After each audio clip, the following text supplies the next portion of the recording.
The golden morning light filtered through the floor-to-ceiling windows of the penthouse, casting a warm glow over the breakfast table that had once been a site of cold negotiations and silent meals. Now, the atmosphere was different. The air was thick with the scent of fresh coffee and a hard-won peace. Dae-hyun sat dressed in a crisp white shirt, the sleeves rolled up to reveal the dragon tattoos that seemed more like ornaments of history than armor for war. Zara sat across from him, her focus divided between a tablet displaying the Han Group's morning logistics and the quiet comfort of her husband's presence. The serenity was shattered not by a gunshot or an alarm, but by the soft, persistent chime of a priority notification on the security console. Dae-hyun reached for the sleek black device, his movements casual, expected. He swiped the screen to view the automated surveillance highlights from their international logistics hub in Tokyo. Zara watched his face, expecting the usual mask of boredom he wore for routine business. Instead, she saw his features turn to stone. The color drained from his lips, and the hand holding the tablet began to tremble with a violent, rhythmic intensity that rattled the silver spoon against his porcelain cup. Dae-hyun. Zara's voice was a soft anchor, but he didn't seem to hear her. On the screen, grainy, high-definition footage showed the bustling crowds of Shinjuku Station. In the center of the frame, a woman stood perfectly still amidst the rushing tide of commuters. She was dressed in a traditional kimono of muted gray, her face tilted upward toward the camera as if she knew exactly who was watching on the other side of the sea. It was a face that shouldn't have existed. A face that had been the centerpiece of Dae-hyun's nightmares for 30 years. It was the lost girl, the one his father had used to break his spirit, looking as young and untouched as the day he had watched her supposedly perish. The silence in the penthouse became suffocating.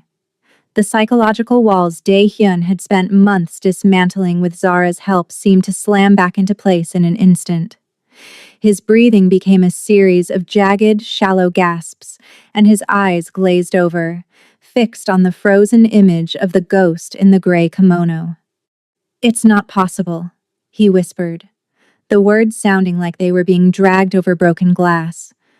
I saw what they did. I lived with the blood on my hands every night." Zara stood and moved to his side, ignoring the no-touch ghost that tried to flicker back into existence. She placed a firm, warm hand on his shoulder, but he felt cold, as if his spirit had already fled across the ocean to that train station. The man who had roared like a lion in the basements of Seoul was gone, replaced by the terrified boy trapped in his father's study. The Tokyo ghost hadn't just appeared on a screen. She had reached through the digital feed and wrapped her fingers around Dae-hyun's heart, threatening to pull him back into the darkness. Zara looked at the screen, her own unblinking gaze narrowing at the woman in the kimono. She didn't see a ghost. She saw a move in a game they hadn't finished playing. The throne was theirs, but the past was coming to collect its due. And Zara knew that this time, the enemy wasn't at their gates. It was inside Dae-hyun's mind. The transition of the Han Group from a feared shadow organization to a legitimate global logistics titan was no longer a dream. It was a daily, grueling reality that Zara shouldered alone while Dae-hyun wrestled with his ghosts. In the weeks following the Tokyo sighting, the penthouse had become a silent fortress, while Dae-hyun spent his hours in the dim light of the study, staring at frozen frames of surveillance footage. Zara stepped into the vacuum of power with a cold, terrifying efficiency. She swapped her silk loungewear for sharp, charcoal-tailored suits, her presence in the boardroom now a force that even the most seasoned lieutenants dared not challenge. The expansion into the European shipping corridors was her brainchild, a move designed to wash the syndicate's money through the clean, transparent waters of international trade. Zara stood at the head of the mahogany conference table, the morning sun glinting off the gold band on her finger as she pointed to a digital map of the Adriatic Sea. The men around her, once skeptical of the Maid Queen, now watched her with a mixture of awe and fear. She didn't lead with the threat of a bullet. She led with the threat of bankruptcy. She understood their ledgers better than they did, and she knew exactly which uncles were still skimming from the legacy accounts. "We are not just moving cargo," Zara said, her voice a calm, low vibrato that commanded the room's absolute silence. "We are moving the reputation of the Han name. Every ship that leaves Busan must be as untouchable as the law itself. If I find a single gram of illicit substance in our legitimate containers, I won't just fire the foreman, I will dismantle the family of whoever authorized the transport." The lieutenants nodded, the air thick with the realization that the woman beside the boss was perhaps more dangerous than the boss himself. She was unblinking, unfeeling when it came to the business, a mirror of the iron-willed protector Dae-hyun had been before the ghost in the kimono stole his breath. When the meeting concluded, Zara retreated to her private office, the door clicking shut on the world's expectations. The sovereign couple was a masterpiece of public relations, but the private reality was a strain that threatened to snap. She looked at the encrypted phone on her desk, waiting for a signal from the private investigators she had hired behind Dae-hyun's back. She was building a legitimate empire to give them a future, but she knew that no amount of clean money could buy back Dae-hyun's sanity if the Tokyo ghost turned out to be real. She walked to the window, looking out over the Seoul skyline. She had traded a brush and lemon polish for the keys to a global dynasty. But as she watched the sun dip below the horizon, Zara felt the weight of the crown. She was the one holding the line, the one ensuring the Han group didn't crumble while its king was incapacitated. She was the shield now. And as she picked up her pen to sign the next multi-million-dollar contract, she knew she would do whatever it took to keep the world from seeing that the man who ruled the streets was currently a prisoner of his own mind. The transition from the boardroom back to the blood-stained realities of the underworld occurred at precisely 4 in the afternoon. Zara was reviewing the quarterly projections for the Busan terminal when her chief of security entered without knocking, his face a pale mask of concern. In his gloved hands he carried a traditional Paulownia wood box, its lid charred at the edges. Inside lay a single scroll of vellum, thick and yellowed, sealed not with wax, but with a dried, brownish crust that smelled faintly of iron. It was a Ketsueki sho, a letter of blood. Zara didn't wait for the translation. She took the box and marched straight into the dimness of Dae-hyun's study. The room smelled of stagnant air and expensive scotch. Dae-hyun didn't look up from the monitors. The blue light of the Tokyo surveillance feed reflected in his vacant eyes, making him look like a ghost himself. Zara slammed the wooden box onto the desk, the sound echoing like a gunshot in the silent room. "The ghosts aren't just on your screens anymore, Dae-hyun," she said, her voice cutting through his stupor. "They're at the front door?" Dae-hyun's gaze slowly drifted from the Tokyo ghost to the charred box. As he recognized the seal, the interlocking cherry blossoms of the Otagiri Yakuza, a flicker of life returned to his expression, though it was fueled by a cold, ancestral dread. He reached out, his tattooed fingers tracing the blood seal before he unfurled the scroll. The letter was a formal challenge, a demand for a debt of honor that predated Dae-hyun's birth. His father, in his insatiable greed, had brokered a secret deal with the Otagiri patriarch to stabilize the Han shipping lines 3 decades ago. The price had been a percentage of every hull that touched a Japanese port, a debt that had gone unpaid since the day Dae-hyun's father died. Now, seeing the Han Group's legitimate expansion into European waters, the Yakuza were calling in the interest. The letter stated that if the debt was not settled in person, the Otagiri would begin dismantling the legitimate ships, starting with the girl in the gray kimono. "It's a trap," Dae-hyun whispered, his voice cracking. "They know. They know she's the only thing that can pull me out into the open. They're using her to finish what my father started. It doesn't matter if it's a trap or a coincidence, Zara countered, leaning over the desk until she was inches from his face, forcing him to meet her unblinking gaze. They are threatening our empire. They are threatening me. If you stay in this room, you aren't protecting anyone. You're just letting them choose the place where we die. She reached down and grabbed his hand, the one still clutching the bloodletter. Her grip was firm, unyielding, a reminder of the alliance they had forged in the safe room. I've spent the last month playing the CEO so you could hide, but I can't play the boss. The streets only listen to one name, and right now, that name is on a Yakuza hit list. Get up, Dae-hyun, we're going to Japan. For a long moment, the only sound was the hum of the computers. Then, Dae-hyun stood. He was slow, his movements stiff, but the glazed look in his eyes was replaced by a sharp, desperate focus. He crumpled the letter of blood in his fist, with the dried crust flaking onto the floor like autumn leaves. The Otagiri don't want money, he said, his voice regaining its predatory rumble. They want the Han bloodline to kneel. They want to see the son pay for the father's sins. Then let's go show them, Zara said, her hand still locked in his, that the son is a much more dangerous man than the father ever was. The private jet descended through a thick shroud of clouds, the neon sprawl of Tokyo appearing beneath them like a jagged electric wound in the earth. Inside the cabin, the silence was no longer the empty, hollow kind that had plagued the penthouse. It was a pressurized, tactical quiet. Dae-hyun sat in the leather seat, his yellow suit a vibrant, defiant contrast to the gray sky outside. He spent the flight stripping and cleaning his weapon, his tattooed fingers moving with a rhythmic, mechanical grace that suggested the monster of soul was finally reawakening. Zara watched him from across the aisle, her own reflection in the window showing a woman transformed. She wore a tailored black coat, her hair pulled back into a tight, severe bun, and her expression was as unblinking as the day she had first stood her ground in his study.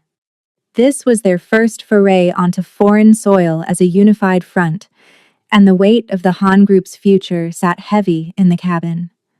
They weren't just traveling to settle a debt. They were entering the lion's den to prove that the lion was still alive.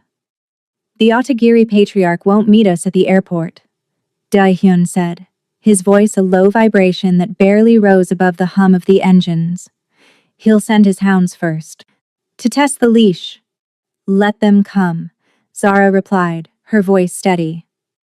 I've spent the last 3 hours reviewing the Otagiri's legal holdings in the port of Tokyo.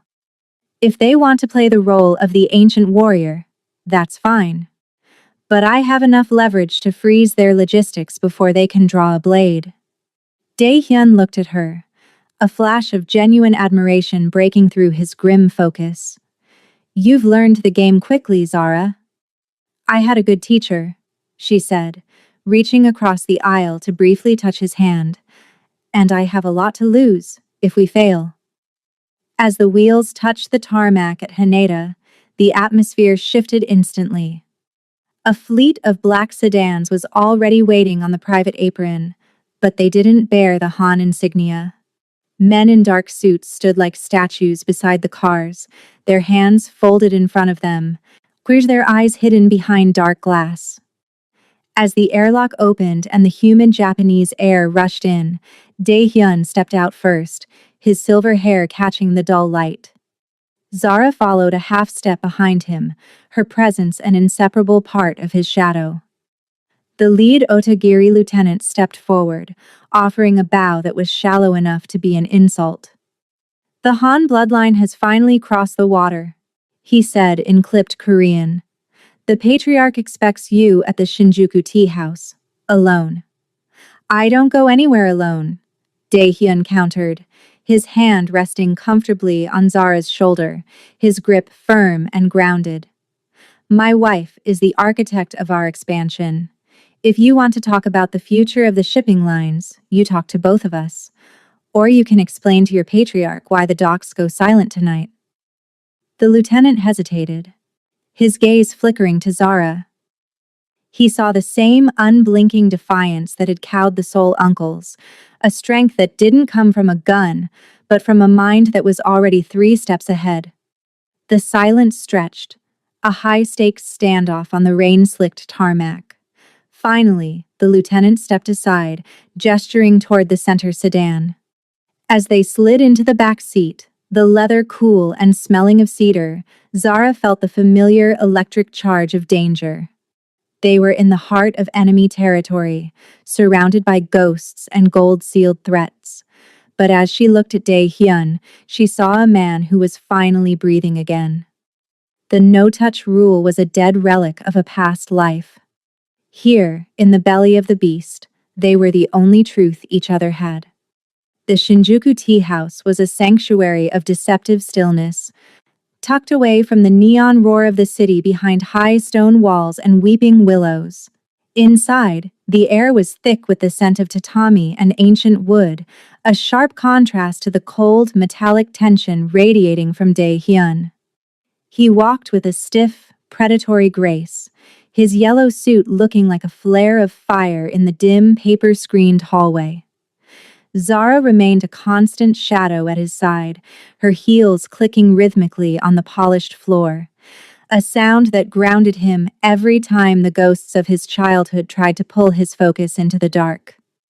They were led to a private chamber, where the sliding doors opened to reveal a woman sitting perfectly still by a low table.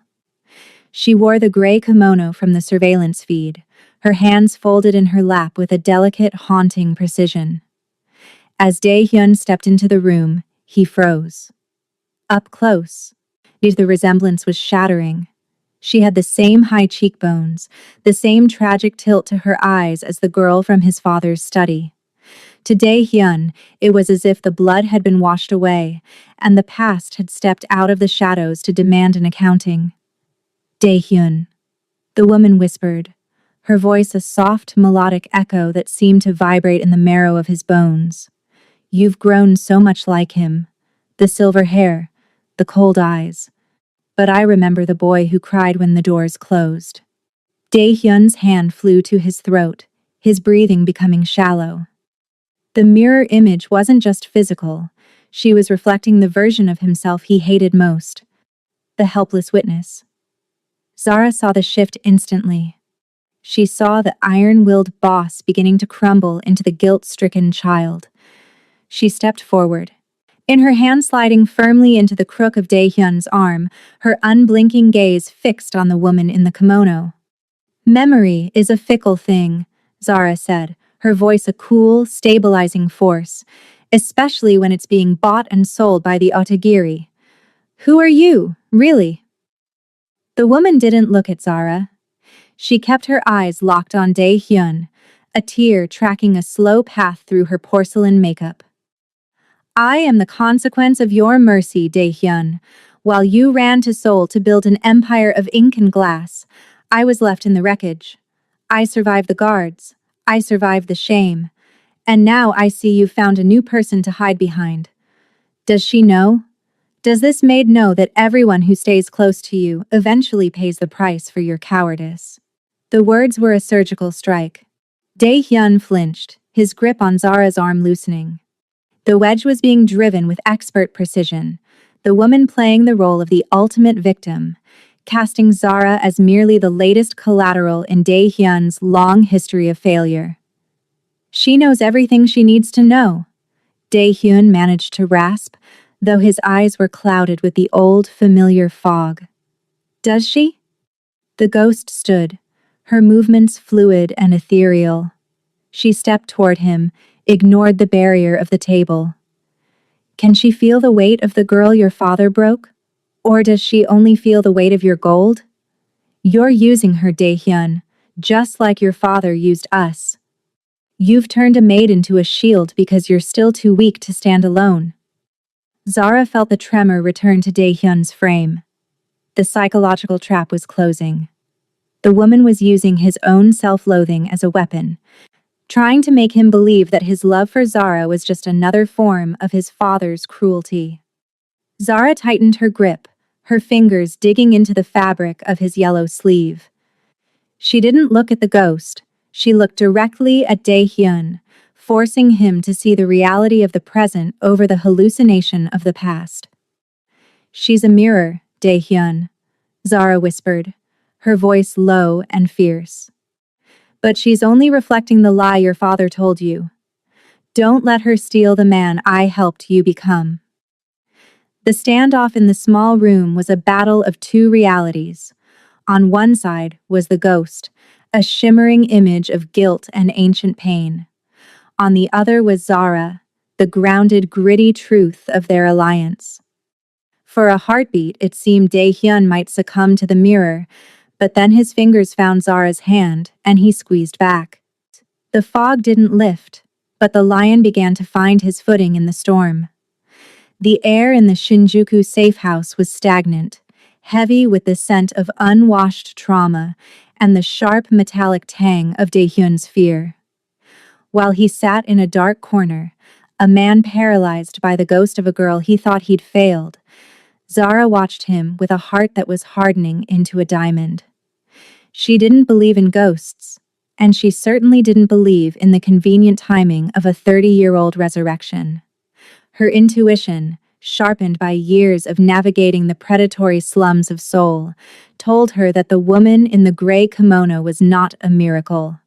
She was a masterpiece of psychological warfare.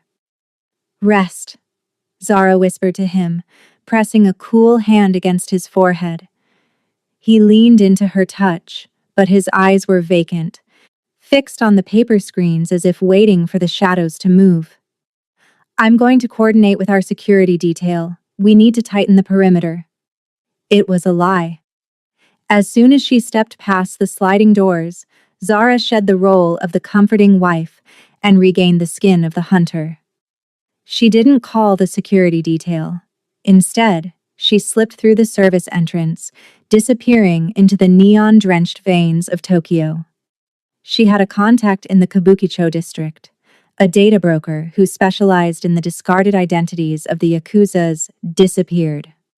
The rain was a cold mist that clung to her black coat as she navigated the narrow alleys. She found the broker in a basement cramped with humming servers and the smell of stale cigarettes. She didn't lead with questions.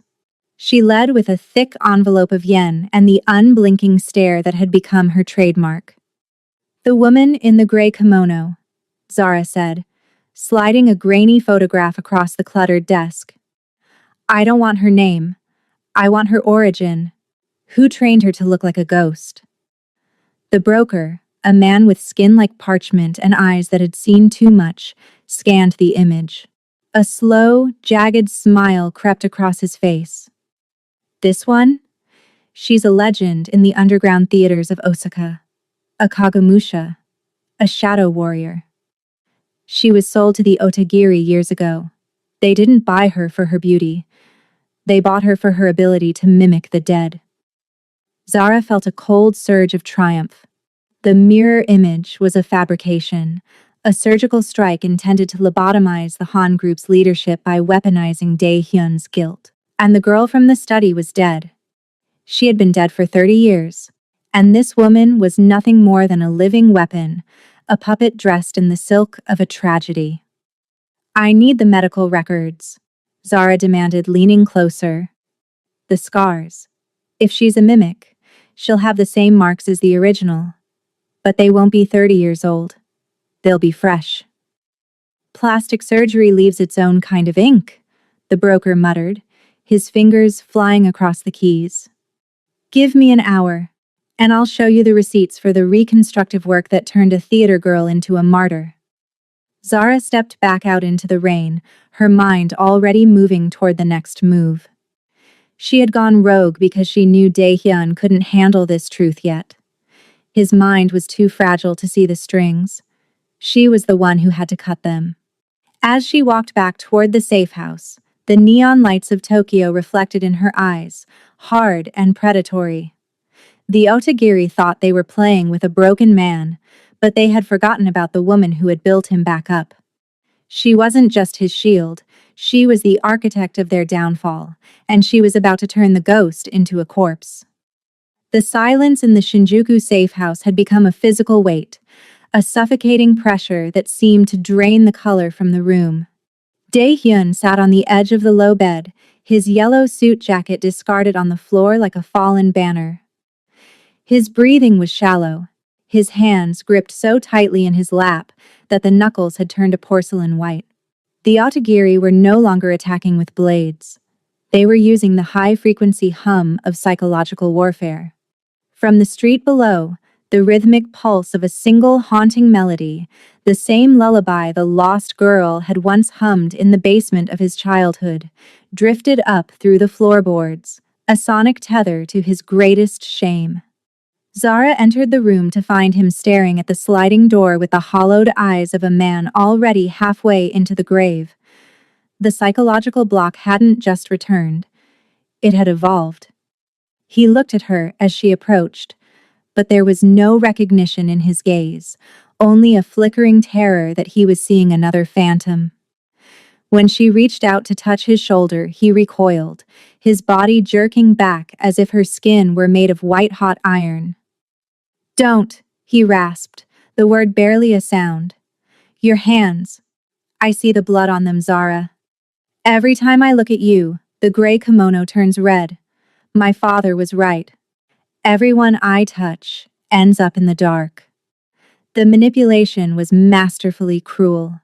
The Otagiri were flooding the local frequencies with deep fake audio and sending messenger after messenger to the door with small, sentimental tokens.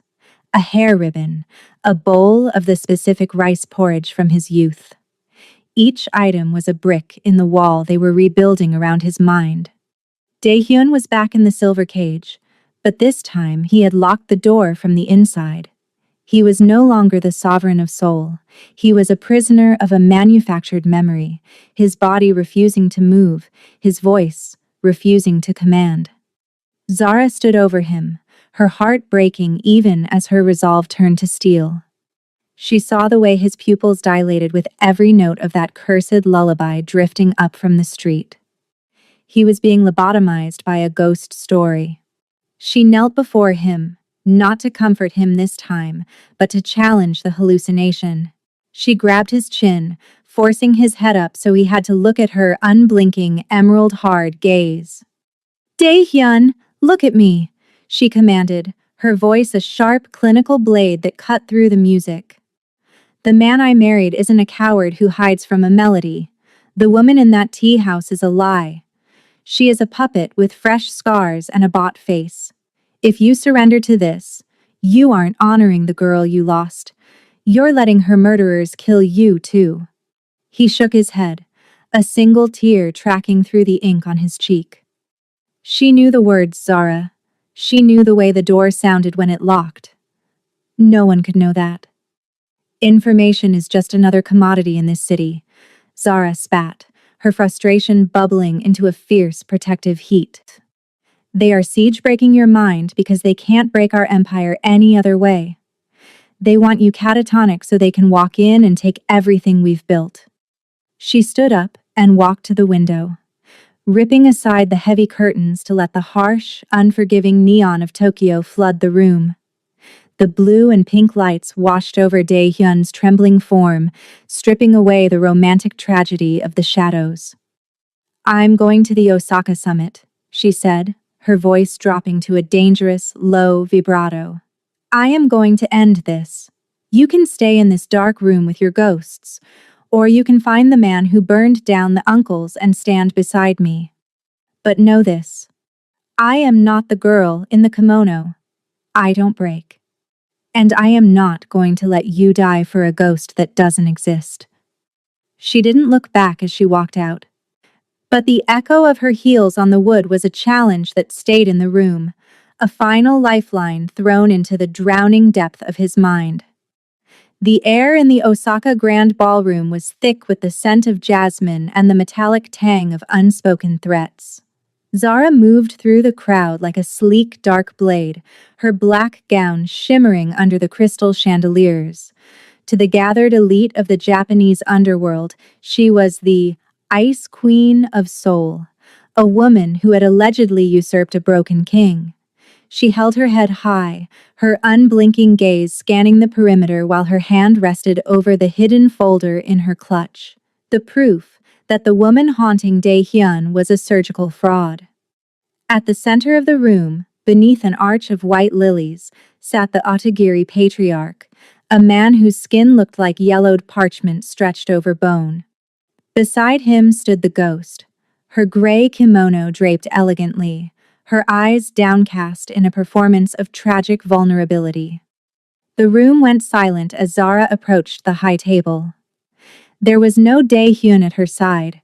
She stood alone, a singular point of defiance in a room full of wolves. "You bring words, but no husband, Zara see," the patriarch rasped, his eyes glinting with a cruel triumph. Perhaps the mirror has proven too bright for him to look upon. "I bring the truth, patriarch," Zara replied, her voice steady and resonant, carrying to the furthest corners of the hall. "And the truth is that you have spent a fortune on a lie. You didn't find a survivor. You manufactured an actress." The woman in the kimono looked up, a tear shimmering in her eye. "Dae-hyun knows my heart," she whispered, her voice trembling. "He knows the scars." "He knows the scars his father gave a 12-year-old girl," Zara countered, stepping closer until she was inches from the ghost.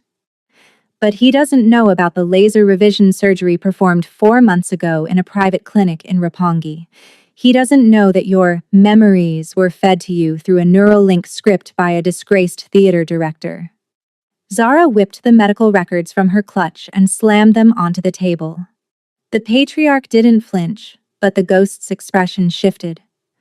The sorrow in her eyes didn't fade, it sharpened into something jagged and predatory. The performance was failing, and as the lieutenants leaned in to see the evidence, the mirror finally cracked.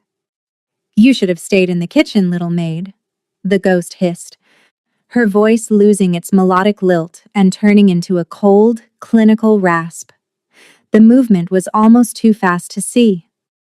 The woman reached into the wide sleeve of her kimono, not for a handkerchief, but for a ceramic needle gun, the weapon of a professional assassin. The gala was never about a debt of honor, it was an execution. The Otagiri hadn't just wanted to break Dae-hyun's mind, they wanted to use his distraction to erase his legacy. Zara didn't scream. She had spent years anticipating the moment the world would try to take what was hers. As the ghost leveled the weapon, Zara lunged, her training in the slums of Seoul coming to the surface in a burst of raw, unrefined violence. She grabbed the woman's wrist, twisting with a strength fueled by months of protective rage. The ceramic needle hissed past Zara's ear, shattering a champagne flute behind her. "The ghost is dead," Zara growled, pinning the woman against the table, the lilies scattering like falling snow. "And you're next." Suddenly, the heavy oak doors of the ballroom burst open. The light from the hallway caught a shock of silver hair and the bright, aggressive yellow of a tailored suit. Dae-hyun stood in the threshold, his breathing heavy, his eyes no longer clouded by the fog of the past. He looked at the chaos, at the assassin in his father's tragedy, and finally, at the woman who had fought to keep his throne warm. The mental siege had broken. The lion was in the room, and he was no longer looking for a ghost. He was looking for blood. The crash of the oak doors was still echoing through the ballroom when the first shot rang out. Dae-hyun didn't hesitate.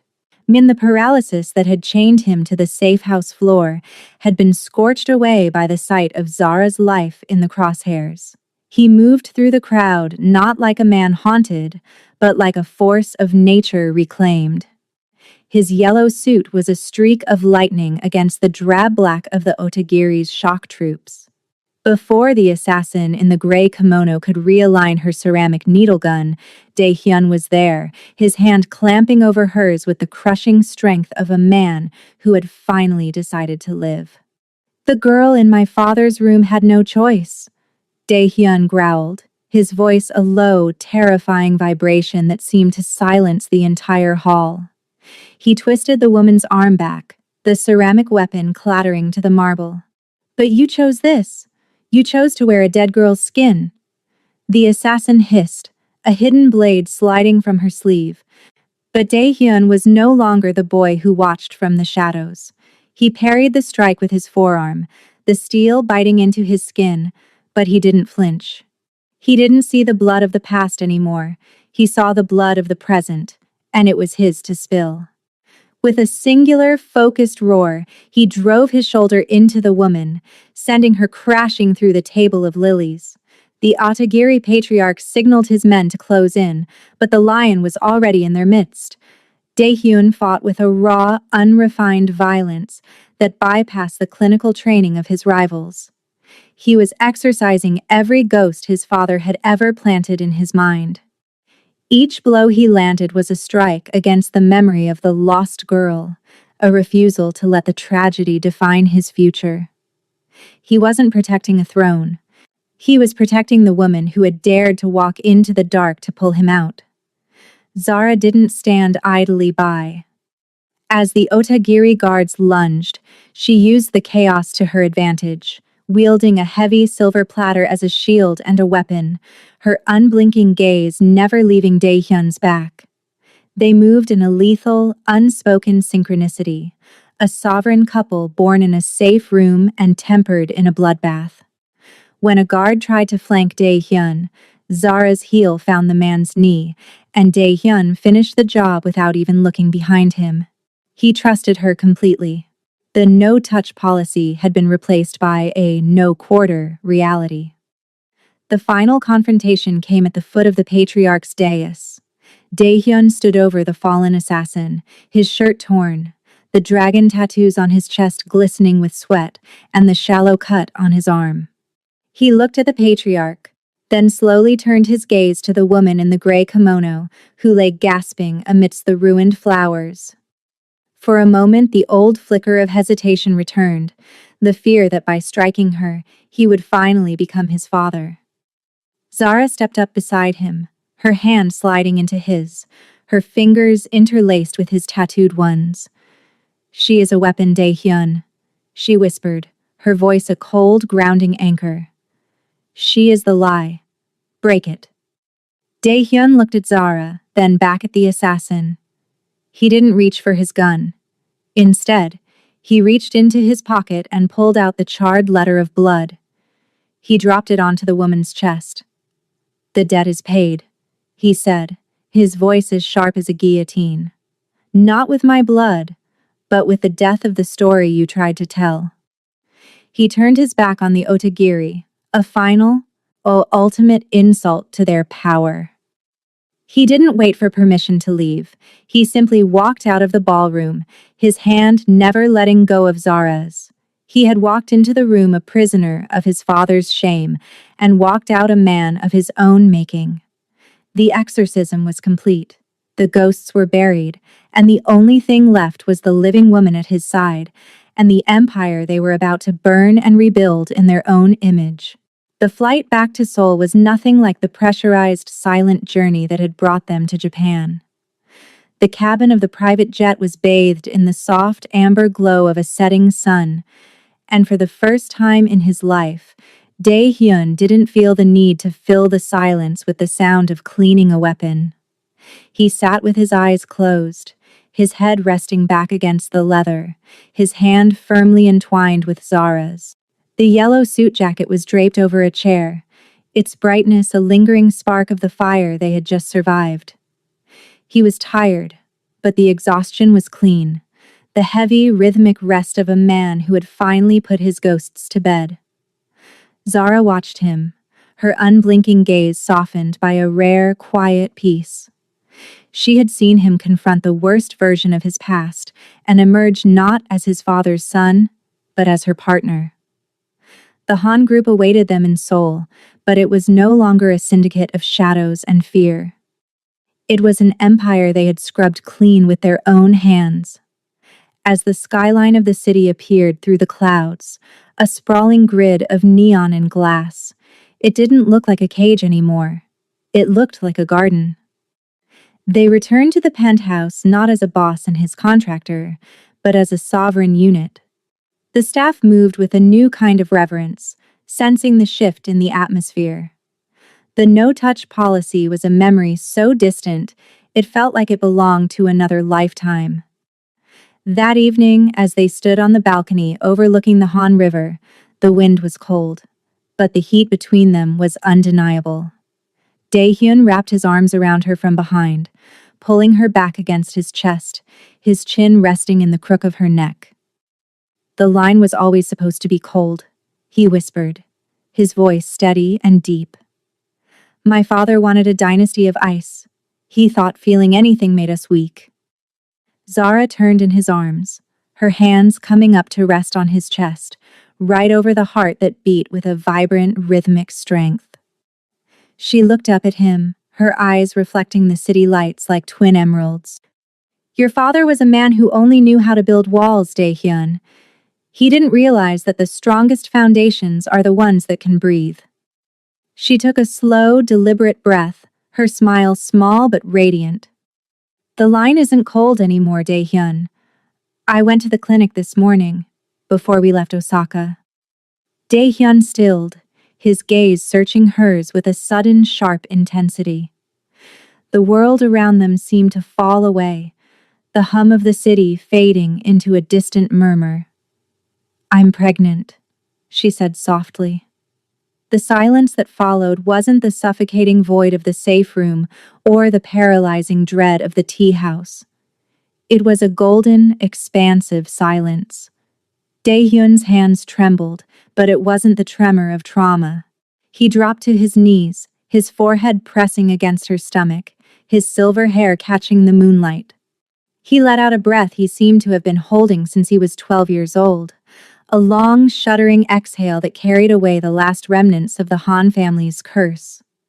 The legacy of the Han group was no longer written in the blood of debts or the ink of a contract. It was being rewritten in the light of a new life. As Dae-hyun held her, the monster of Seoul was finally gone, replaced by a man who knew exactly what he was fighting for. The dynasty was no longer a burden of the past. It was a promise to the future. They stood together at the edge of the world, no longer afraid of the dark, for they had finally learned how to carry the light.